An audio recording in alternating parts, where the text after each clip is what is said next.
So ito na ating lumpiang gulay.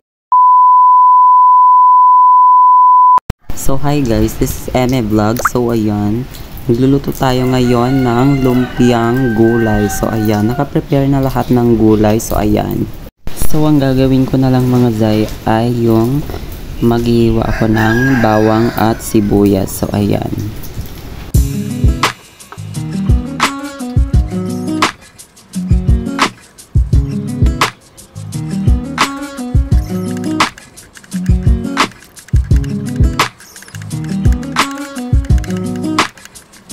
Sinalang ko na nga yung kaldero mga zay at nilagay ko na yung mantika.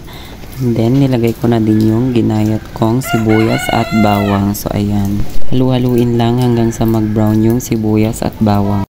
So ayan mga zay, ang isusunod ko naman ay yung carrots. So ayan, maliliit lang yung hiwa niya mga zay. So ayan, halu-haluhin lang ng konti. Tapos ang isusunod natin ay yung beans. So ayan, maliliit lang din yung hiwa niya mga zay. So ayan, imekos-mekos lang natin yan. So ayan, ganyan lang. Tapos magdagdag tayo ng nawasa. So ayan, ilalagay lang natin ng konti. So ayan, halu-haluin lang ng konti ulit. And then ang isusunod natin ay yung ingredients niya. So ayan, pampalasa, paminta.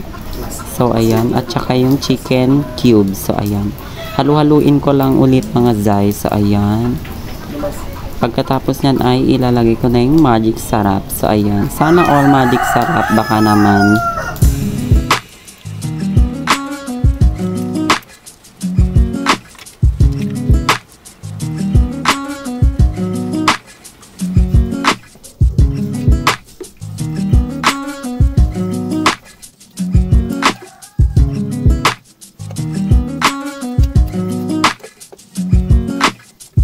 So ayan, after natin naluto mga zay, so ayan, isasalin na natin siya sa Tupperware. So ayan, ganyan lang siya mga zay, para lumamig yung ating gulay.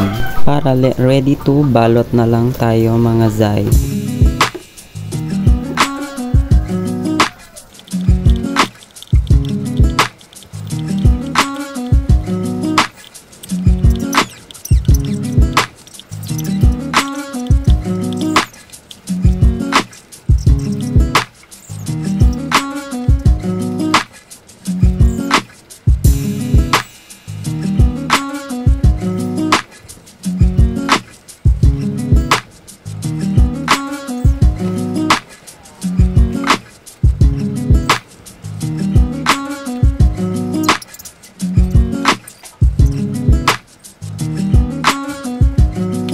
So ayan mga zay, natapos ko nang nabalot lahat ng gulay. So ayan, magpiprito na tayo.